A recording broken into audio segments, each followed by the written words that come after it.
Hello friends, स्वागत है आप सबका एक बार फिर से आपके अपने लीगल चैनल सोच पर प्रहार में।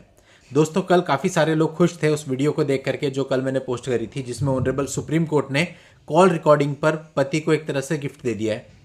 तो अगर आपने वो वीडियो नहीं देखा तो वीडियो पहले ज़रूर देख लेना। उस वीडियो को देखने के बाद मेरे से कई सारे लोगों ने बात करी और बोला सर हमारे पास तो बहुत सारे सबूत थे, लेकिन अभी तक इसी वजह से हम उन्हें दे नहीं पा रहे थे कि हमें लगता था कि वो चलेंगे या नहीं चलेंगे। बट अभी सुप्रीम कोर्ट ने जो क्लियर किया है, इससे हमें बहुत बड़ी राहत मिल गई है और अब हमारे जितने भी सबूत हैं वो सारे काम आ जाएंगे। तो दोस्तों देखिए, समय समय पर इस प्रकार के जजमेंट्स आते रहते हैं। अभी रिसेंटली बॉम्बे हाई कोर्ट का भी एक जजमेंट आया, उस पर जल्दी मैं आपके लिए वीडियो लेकर के आऊँगा। और जैसे जैसे निरंतर दुरुपयोग बढ़ रहा है तो कोर्ट्स भी ये मानने लगी हैं। तो रिसेंट जो जजमेंट है उसमें भी कोर्ट ने माना है कि भैया ये तो आपने ट्रेंड ही बना के रख दिया 498A का। तो 498A को जो भी कोर्ट डील कर रही है उसे इस तथ्य पर भी ध्यान देना चाहिए कि आज के समय ट्रेंड बन चुका है। उसको बिल्कुल इस तरह से नहीं देखना चाहिए कि हाँ भाई लड़की के साथ ये सब हुआ ही है। दोनों को बैलेंस करके देखना चाहिए और उसके मिसयूज की जो संभावना है उस तरफ भी ध्यान देना चाहिए। तो इन शॉर्ट बात यह है कि जो भी आपके ऊपर केसेज है, चाहे वो मेंटेनेंस का है, डोमेस्टिक वायलेंस का है, 498 का है, आज के समय कहीं ना कहीं कोर्ट को भी और बाकी सब लोगों को भी पता है कि इन लॉज का मिसयूज होता है। और धीरे धीरे करते करते जब से लेके देखिए हम लोग ये वीडियो बना रहे हैं तब से लेके आज तक बहुत सारे परिवर्तन हुए हैं, बहुत सारे इंपॉर्टेंट जजमेंट आए है ना। उन सारे जजमेंट्स को अगर आप यूज करते हैं अपने अपने मामलों में तो देखिए, पहला तो रजनीश नेहा ही है जो क्लियर कहता है कि पहले अपना लड़की जो है वो एफिडेविट देगी एसेट और लायबिलिटी का, उसके बाद आप देंगे। इससे आपको पता चल जाएगा लड़की ने क्या क्या छुपाया है। उसके बाद अगर आपकी पत्नी एडल्ट्री में है तो इलाहाबाद हाई कोर्ट ने जजमेंट दे दिया कि भाई कोई मेंटेनेंस का केस है तो पहले आपको एडल्ट्री की एप्लीकेशन को डिसाइड करना पड़ेगा वो एडल्ट्री में है या नहीं, उसके बाद मेंटेनेंस डिसाइड होगा। उसके बाद परजरी की बात पे आ जाते हैं कि लड़की ने झूठ बोल दिया, झूठा एफिडेविट दे दिया, तो वहां पे भी एक जजमेंट इलाहाबाद हाई कोर्ट ने दे दिया कि भाई ऐसा है, पहले आप 340 सीआरपीसी को डिसाइड करोगे, उसके बाद आप इंटरिम पे सुनवाई करोगे। और इसी प्रकार से क्वेश्चन पे तमाम प्रकार के जजमेंट आ रखे हैं जिन पर हमने टाइम टू टाइम इन सब चीज़ों पर वीडियो आप लोगों को बना करके दिए हैं। तो कुल मिला के अगर आप थोड़ी सी स्टडी करो, और मैं कहता हूँ पुराने वीडियोज को अगर आप लाइन से देख लो और नोट्स बनाने लग जाओ ना, तो इतने जजमेंट्स आपके पास कलेक्ट हो जाएंगे कि आप अपने केस में हर एक पहलू पर उन जजमेंट के बेसिस पर आर्ग्यूमेंट कर सकते हो, कोर्ट को बता सकते हो। कल भी मैंने बताया था कि कोर्ट जरूरी नहीं है उनको सारी ही चीज़ें पता हो, वो भी आपके और हमारी तरह ही है। हो सकता है 10 चीज़ें उनकी नॉलेज में हो, 10 चीज़ें नहीं, क्योंकि फील्ड ही ऐसा है कि हर एक व्यक्ति को समय समय पर बुक खोल के देखना पड़ता है। तो कहीं पे कोई ऐसी चीज़ आ जाती है जो जहाँ पर कोर्ट अवेयर नहीं है, तो वहाँ पे आपको कोर्ट को बताना पड़ता है कि साहब ये गाइडलाइन है, कॉपी देंगे, हाईलाइट करेंगे, थोड़ा उस पर आर्ग्यू करके कोर्ट को बताएंगे। तो कोर्ट जब उसको पढ़ेगी कोर्ट को समझ में आ जाएगा। तो आप ऐसा मत अपेक्षा कीजिए कि प्राइमा फेसी कोर्ट को सब कुछ पता होना चाहिए।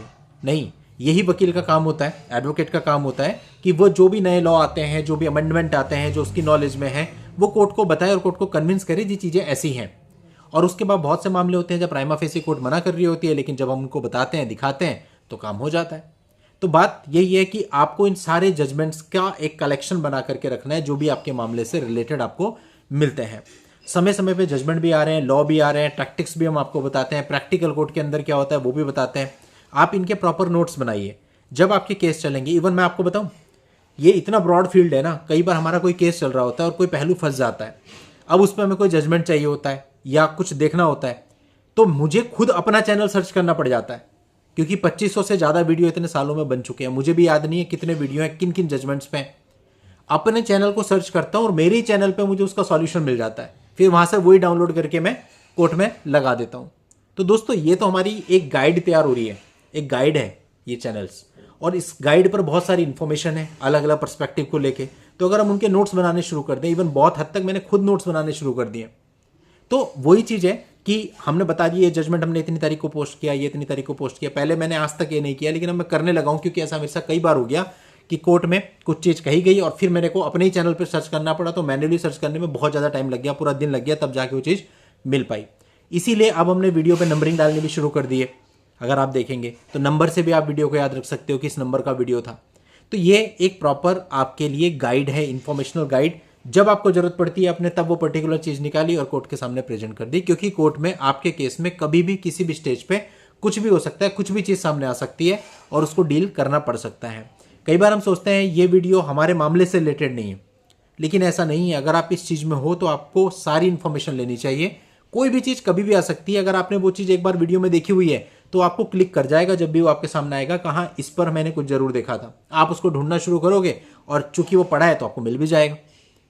तो इसलिए आपको हर एक चीज देखनी चाहिए। कई बार होता है किसी का डीवी का केस चल रहा है, कोई वीडियो 498 पे बनाए तो उसको नहीं देखता, अरे मेरा तो डीवी का केस है, या रिकवरी पे चल रहा है, मेरा कौन सा रिकवरी चल रही है, लेकिन कल को हो सकता है चल जाए। तो मैट्रिमोनियल में तो यही है कि कभी भी कुछ भी सामने आ सकता है, तो आपको कोई भी इंफॉर्मेशन मिस नहीं करनी, और कोई भी इंफॉर्मेशन अगर आप देखेंगे उसका आपको कहीं ना कहीं फायदा ही मिलेगा। तो दोस्तों ये जो पूरा वीडियो है ये मैंने इसलिए बनाया ताकि आपको पता चल सके कि ये सारी चीज़ों के आधार पे ही हम अपने केसेस को लड़ भी सकते हैं और जीत भी सकते हैं। चलिए दोस्तों, आज के इस वीडियो में इतना ही। नेक्स्ट वीडियो में नई जानकारी के साथ मैं आपसे फिर मिलता हूं, तब तक के लिए goodbye and thank you for watching. Take care.